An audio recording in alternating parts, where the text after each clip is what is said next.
नमस्कार, खबर समय जगत में आपका स्वागत है। मैं हूं आपके साथ जितेंद्र जैन। आइए नजर डालते हैं आज की कुछ ताजा तरीन खबरों पर। गुना अद्भुत, आश्चर्यजनक, प्रभावी, वाकई दृश्य कुछ ऐसा ही था।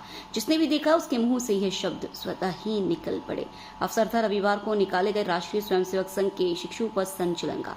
शहर के गुरुद्वारा साहिब परिसर से शुरू हुए संचलन में नन्हे मुन्ने स्वयंसेवकों ने दंड सहित पूर्ण गणवेश में शामिल होकर राष्ट्र प्रेम और समर्पण का संदेश दिया।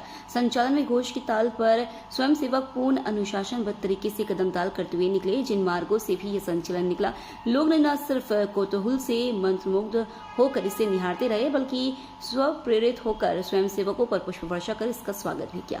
संचलन मानस भवन, शास्त्री पार्क, लक्ष्मीगंज, जय स्तंभ चौराहा, पुराना बस स्टैंड तिराहे होते हुए वापस गुरुद्वारा साहिब पहुंचकर समाप्त हुआ। इससे पहले स्वयंसेवकों को गुरुद्वारा साहिब परिसर में बौद्धिक नगर एवं खंड प्रचारक श्री नरोत्तम यादव ने दिया। पंचवासी नतियों में मॉडल स्कूल संचालक डॉक्टर श्वेता अरोरा ने अपने संबोधन में कहा कि नन्हे मुन्ने बच्चों को इस तरह देखकर उन्हें काफी प्रसन्नता हो रही है। उन्होंने बच्चों से राष्ट्र के लिए कार्य करने का आग्रह किया। इस मौके पर नगर सह संचालक महेंद्र सिंह संधू भी मंचासीन रहे। बच्चे को भारतीय संस्कृति से जुड़े नरोत्तम यादव पथ संचलन से पूर्व गुरुद्वारा साहिब परिसर में स्वयंसेवकों के भौतिक प्रदान करते हुए नगर एवं खंड प्रचारक श्री नरोत्तम यादव ने पालकों से आग्रह करते हुए कहा कि वह अपने बच्चों को भारतीय संस्कृति से जोड़ते हुए उनके व्यक्तित्व का निर्माण करे, जिससे वह सुसंस्कारित राष्ट्र निर्माण में सहभागी बन सके। किसी भी देश की संस्कृति ही उसे अक्षुण्ण रख पाती है। उन्होंने रोम, मिस्र, यूनान सब मिट गए, जहां से आखिर कुछ तो बात है कि हस्ती मिटती रही हमारी को दोहराते हुए कहा कि जिनकी संस्कृति मिटी वह देश दुनिया के नक्शे से ही मिट गए। उन्होंने कहा कि राष्ट्रीय स्वयंसेवक संघ भी अपनी स्थापना काल से ही व्यक्ति निर्माण करता चला रहा है। यह साल संघ का शताब्दी वर्ष है।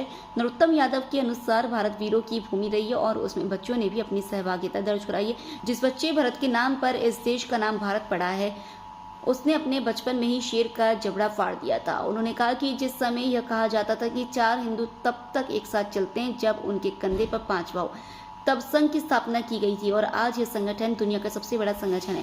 संघ के स्वयंसेवक पूरी दुनिया सक्रिय रहकर सेवा कार्य में जुटे हुए हैं। उसको बताना बहुत मुश्किल हो जाता है। तो ये जो प्रयास है संचालक जी का और सभी सम्मानित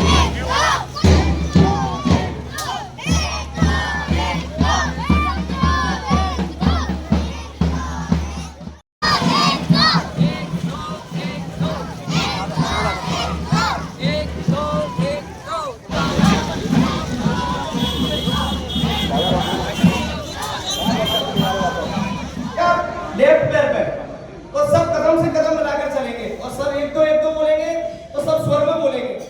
तो ये हिंदू समाज सबको दिखाने जा रहा है कि कहते थे कि जैसे ही बौद्धिक खत्म होता है, किसी ने भी आपको समझाया तो इन छोटे बच्चों को बाद में जब खाली समय तक पूरा समझाने का प्रयास करें और फिर आप देखेंगे। खबर समय जगत के लिए गुना से ब्यूरो चीफ सौरभ जैन की report. For latest news, subscribe to our channel and press the bell icon.